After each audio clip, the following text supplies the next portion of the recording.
When I realized what was really going on, I was seized with wild horror. Imagine that you see a human body on the operating table, and then suddenly realize that it is you.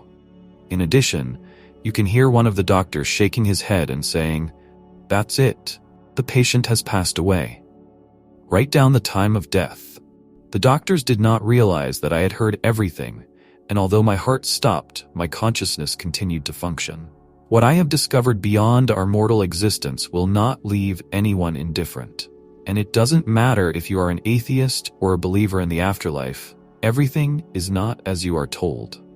Believe me, I know what I'm talking about, because I have not only been beyond the horizon of life, but also returned from there. Georgi Rodonaia talked about his incredible experience of clinical death, which is considered one of the longest in the world, since he returned to life while already in the morgue. This story really makes your blood run cold. But on the other hand, it provides answers to many questions that torment any reasonable person, and they are all related to the topic. Is there life after death? And if there is, what is it like? It all started long before that, when Georgi Rodonaia, a Soviet neuropathologist and atheist to the core, was run over by a car in 1976. He was taken to the intensive care unit in extremely serious condition. Alas, the doctors failed to save him, but when the experts delivered their sad verdict, death for Georgi Rodonaia himself was not the end of existence, but only the beginning of a journey into the otherworldly space. Here's what he said about it himself. "I saw what was happening as if from the outside. There was only one thought in my head. How can I be when I'm not there? We atheists are used to thinking that everything ends with cardiac arrest, but reality clearly showed me that this was not the case. Fanatical atheism turned out to be nothing more than a lie." The facts spoke for themselves. In an instant, I realized the full horror of my situation, and it seemed even more terrible to me when, simultaneously with this thought, I saw my grieving family. My death has already been reported. I saw my 2 sons, and, although they were still young to understand what had happened, they felt the tragedy that had happened in their family. But then, even more shocking events happened to Georgi Rodonaia. His soul seemed to be caught up by an invisible wind, and he found himself in the room of his neighbor, with whom they were friends. A few days before his death, a neighbor had a baby, and now he was crying a lot. His parents did not know what to do with him.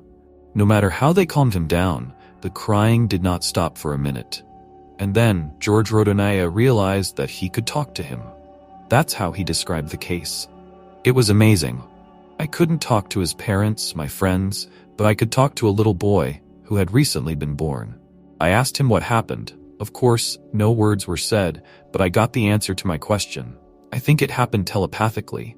I found out that the boy was in pain, but unfortunately, in my ghostly state, I couldn't tell his dad and mom about it. Then, by an effort of will, Georgi Rodonaia mentally returned himself to the operating room, where his lifeless body was still lying.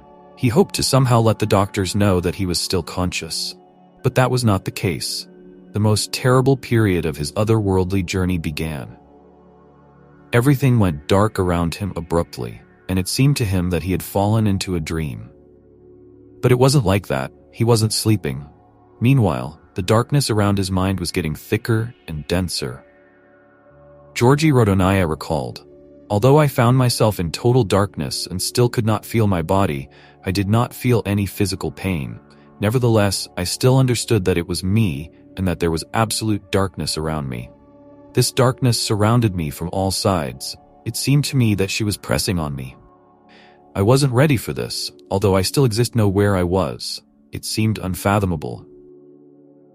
Gradually, he pulled himself together and began to think about what was really going on, but nothing pleasant or soothing came to mind. He kept asking himself questions. He was in the dark. What should he do? Then he remembered Descartes' famous saying, "I think, therefore I exist," and it helped to relieve a lot of tension. He realized that he was still alive, although he was obviously in a completely different dimension. Then he thought, if I exist, why not think positively? I am George. I am in darkness, but I know for sure that I continue to exist, which means that we should not despair. Reflecting on his new position, George Rodonaia thought about what can be opposed to darkness. It seemed to him that he had forgotten everything he knew about on Earth. And that's how the idea came to him that, in addition to darkness, there is still light. Thinking about the light, he noticed that the darkness around him was beginning to gradually dissipate. Soon, blinding white light shone everywhere around him, which was so bright that George Rodonaia compared it to the continuous flash of a camera. George Rodonaia recalled that at first it was painful to look at this light, or rather, to perceive it with consciousness, because he no longer possessed physical vision. Soon he got used to the dazzling light and felt a soothing warmth and comfort emanating from it. After getting used to the light, George began to look around, and only now did he notice that the entire space around him consists of tiny particles, which we call molecules and atoms. At first it seemed to him that there was no order in the movement of these particles, but then he saw that this chaos was beautiful in its symmetry. George was shocked by such incredible beauty. He said that at that moment, the all-encompassing form of all living things appeared before his eyes. Admiring this beauty, he felt that his anxiety about his position had disappeared. He stopped worrying about both his body and the continued existence of his soul. All restrictions on the perception of life after death have disappeared. At a certain moment, another glow appeared, a kind of golden disk resembling the sun. This light penetrated George's consciousness, and he felt like a part of this light. He began to experience waves of indescribable ecstasy one after another. The fear and uncertainty have completely disappeared. Now it seemed to him that everything that had happened was natural. He felt the logic and deep correctness of what was happening. The presence of an otherworldly space gave life meaning. Everything fell into place. Endless evolution and spiritual development really exist, and now George understood why they were needed. He realized that there was no time in the afterlife. His whole life appeared before him in its entirety, from beginning to end. He felt like both a spectator and a participant in this life. He compared this vision to a hologram, which contained everything from the moment of birth to the sad ending on the operating table in the intensive care unit. George realized that life exists everywhere, and it is endless. Only the forms and its manifestations change, but the essence of existence never ends. All existence is interconnected and one. It would seem that this was the end of the otherworldly adventure of George Rodonaia. But the most amazing and incomprehensible thing happened only in his posthumous fate. The turn came again, and this time it was so shocking that, according to George himself, he could not remember it for a long time without shuddering.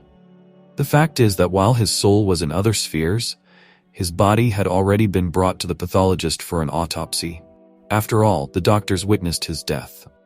A specialist at the morgue made a longitudinal incision on the corpse to open the chest, and at that moment George opened his eyes.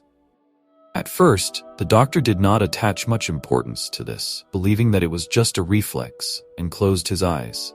But Georgie opened them again, and then, frozen with horror, the medic held a lamp to his face and noticed with amazement that the pupils reacted to light. The doctor immediately began to do a heart massage and urgently took George to the operating room. Everyone understood that this could not have happened, because too much time had passed since death.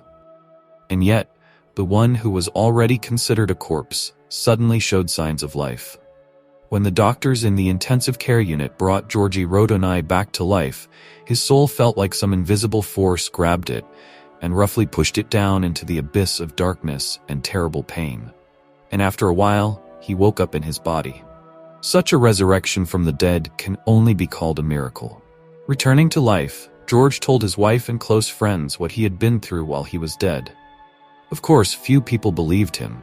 But when the diagnosis of the neighbor's child was confirmed, others became less skeptical of George's stories. After 9 months of recovery in the hospital, he did not return to medical practice, but became a priest. He spoke about his incredible experience and spiritual transformation as follows. I managed to fully recover, but I realized that now my life would not be the same. All I wanted to do now was to learn wisdom. I realized that the only purpose of our life is love. You need to love nature, love people, love creation itself. But this is not enough for many. Knowing that I had experienced clinical death, people came to me for answers and asked what awaits them after death. And I answered each of them that the afterlife for everyone would be an extension of his soul. Scoundrels and villains will find themselves only in the darkest areas of the otherworldly space, and bright and kind souls will continue their endless existence in the higher spheres of existence. Clinical death of Georgi Rodonaia lasted 2 days, which is one of the longest in the world. This is not a fantasy, but a real fact carefully documented. Therefore, a reasonable person will not be able to dismiss it so easily. Write in the comments what you think about this. Dear friends, thank you for watching my video to the end. If you liked it, please like it, and don't forget to subscribe to the channel. It's very important. Thank you, and have a nice day.